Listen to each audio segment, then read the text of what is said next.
శ్రీ మాత్రే నమః. అందరికీ నమస్కారం అండి. నేను మీ స్వర్ణ. Welcome back to our channel. ఈరోజు ఈ వీడియోలో మార్గశిర మాసం లక్ష్మీవార వ్రత కథ గురించి తెలుసుకుందామండి. మార్గశిర మాసంలో లక్ష్మీవారాలలో వ్రతం చేసుకునే ప్రతి ఒక్కరూ కూడా ఈ కథను చదవటం కానీ వినటం కానీ చెయ్యాలండి.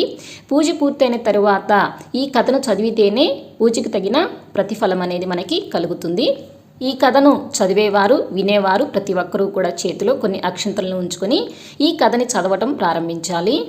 మార్గశిర మాసం లక్ష్మీవార వ్రత కథ ప్రారంభం. పూర్వం కళింగ దేశమందు ఒక బ్రాహ్మణుడు కలడు. అతనికి సుశీల అను ఒక కూతురు కలదు. ఆమెకు చిన్నతనమున తల్లి చనిపోయినందున తన సవితి తల్లి పిల్లలను ఎత్తుకొమ్మని చెప్పుచూ కొంచెం బెల్లం ఇచ్చేది. ఆ సుశీల సవితి పిల్లలను ఆడించుచూ ఇంటి వద్ద సవితి తల్లి మార్గశిర లక్ష్మీ పూజ చేయుట చూసి ఆమె కూడా మట్టితో మహాలక్ష్మిని చేసి జిల్లేడు పూలతోనూ ఆకులతోనూ పూజ చేసి ఆడుకోమని ఇచ్చిన బెల్లం నైవేద్యం పెట్టుచూ ఆడుకునేది సుశీల. ఇలా కొన్నాళ్లకు సుశీలకు వివాహం అయింది.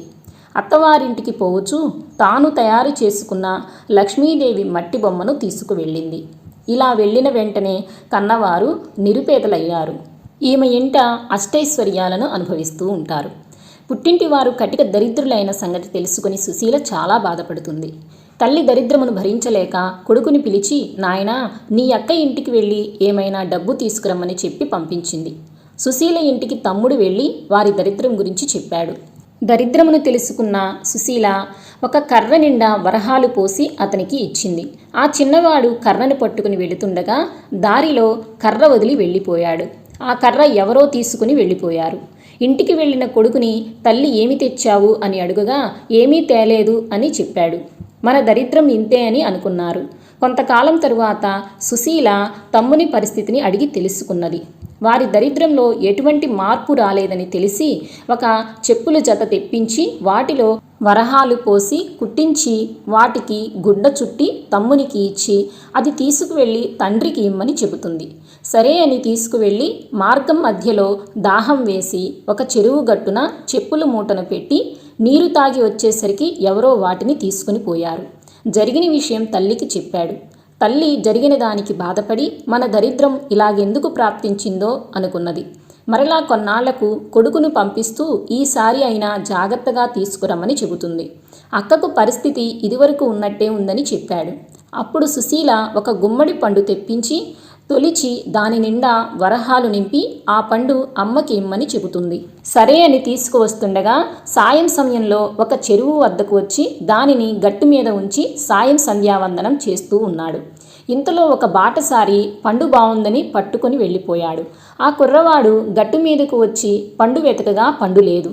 ఏమి చేసేది లేక ఇంటికి వెళ్ళాడు. తల్లి ఏమి తెచ్చితివి అని అడుగగా జరిగినది చెప్పాడు. తల్లి విచారించింది. కొన్నాళ్లకు తల్లి ఇంటి దగ్గర పిల్లలను ఉంచి కూతురు దగ్గరకు వెళ్ళింది. తల్లిని చూసి సుశీల వారి దరిద్రమును తెలుసుకొని చింతించి మార్గశిర లక్ష్మీవారం నోము నోచిన ఐశ్వర్యం వస్తుంది అని అనుకున్నది. అమ్మా, ఈరోజు మార్గశిర లక్ష్మీవారం, నోటిలో ఏమీ వేసుకోకు, మనం వ్రతం చేసుకుందామని చెప్పింది. ఆమె కూడా అలాగే నేనేమైనా చిన్నదాననా, ఎందుకు తింటాను అని చెప్పి పిల్లలకు చల్ది అన్నం పెట్టి నోటిలో ఒక ముద్ద వేసుకున్నది.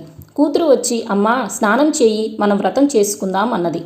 అప్పుడు జరిగినది తల్లి చెప్పేసింది. ఇంకా ఆ వారం కూతురు మాత్రమే వ్రతం చేసుకున్నది. రెండవ వారం వ్రతం చేసుకుందాం అనుకున్నది. అప్పుడు పిల్లలకు తలకు నూనె రాస్తూ తానును రాసుకున్నది. ఆ వారం కూడా వ్రతం చేయడానికి వీలు కాలేదు. మరుసటి వారం అమ్మ ఈసారైనా జాగ్రత్తగా ఉండు, వ్రతం చేసుకుందామని చెబుతుంది.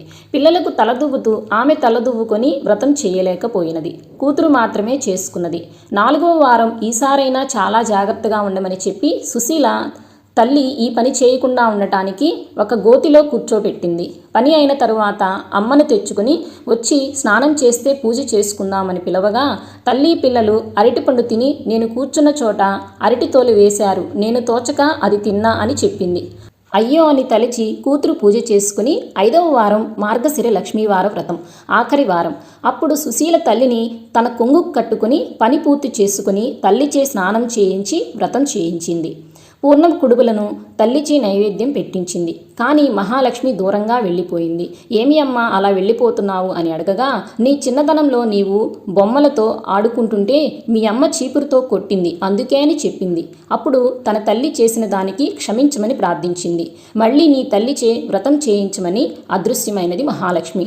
సరే అని మొదటి వారం పులగం, రెండవ వారం అట్లు తిమ్మనం, మూడవ వారం అప్పాలు పరమాన్నం, 4వ వారం చిత్రాన్నం గారెలు, పుష్యమాసంలో మొదటి వారంలో పూర్ణపు కుడుములను వడ్డించి తల్లిచే నోము చేయించింది. కథా అక్షింతల్ని తల మీద వేసుకున్నారు. అప్పటి నుండి ఆమెకు సకల సంపదలు కలిగి అంత్యమున విష్ణులోకానికి వెళ్ళింది.